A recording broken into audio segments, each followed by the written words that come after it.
ఒక్క మనిషి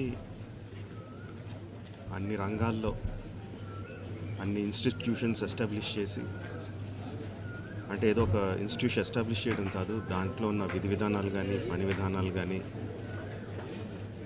కొత్త ఇన్నోవేషన్స్ తీసుకొచ్చి ఏ రంగంలో అడుగుపెట్టినా దాన్ని శిఖరాలకు తీసుకెళ్ళింది ఒక్క వ్యక్తి అండి. ఆయన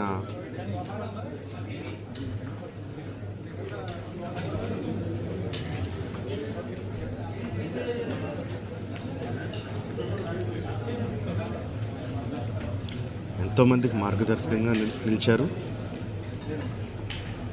ఎంతోమందికి ఉపాధి కల్పించారు. అలాంటి వ్యక్తికి the way we can pay tribute to him is by conferring Bharat Ratna. ఆయనకి డెఫినెట్గా ఇవ్వాలి. ఆయనకి ఇవ్వడం సముచితం అని రెండు రాష్ట్ర ప్రభుత్వానికి కేంద్ర ప్రభుత్వానికి కూడా మనవి చేసుకుంటున్నానండి.